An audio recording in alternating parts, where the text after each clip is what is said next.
Why is children's hyperopia linked to amblyopia? Imagine a child's eye trying to focus on a nearby object. If the eye is farsighted or hyperopic, it focuses images behind the retina instead of directly on it. This causes blurry vision for close-up tasks like reading or drawing. When hyperopia is mild, children might not notice much, but when it is moderate or high, their eyes work harder to focus, a process called accommodation. This extra effort can sometimes lead to problems in how the brain develops visual skills. One key reason hyperopia can lead to amblyopia, often called lazy eye, is because the blurry images sent to the brain prevent normal visual development. If the brain receives unclear signals from one eye over a long period, it may start to ignore that eye's input to avoid confusion or double vision. This suppression means the brain is not learning to see clearly with that eye, and over time, the vision in that eye can become weaker.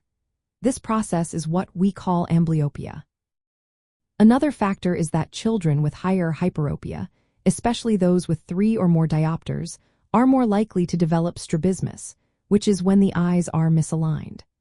When the eyes are not properly aligned, the brain tends to suppress the image from one to prevent double vision. This suppression can cause amblyopia because the brain is essentially ignoring the input from the misaligned, preventing it from developing normal vision. Hyperopia can also be unequal between the two eyes, a condition called anisometropia. When one eye is more farsighted than the other, the brain receives a clear image from one and a blurry one from the other. To avoid confusion, the brain suppresses the blurry input, leading to amblyopia in the more hyperopic. Early detection and correction with glasses can often help prevent this from becoming a long-term problem. Furthermore, hyperopia can impair binocular vision, which is the ability of both eyes to work together to create a single, three-dimensional image. Children with hyperopia often have trouble with depth perception or stereo acuity, even if they do not have obvious misalignment or amblyopia. This difficulty arises because the brain struggles to fuse the images from both eyes, and this can contribute to the development of amblyopia over time. In summary, children's hyperopia is linked to amblyopia because the blurred images caused by farsightedness interfere with normal visual input during critical periods of eye development.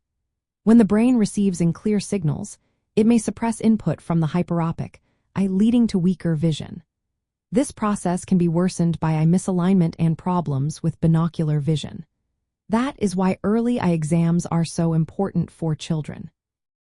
Detecting hyperopia early allows for proper correction, usually with glasses, which can help prevent amblyopia and support healthy visual development.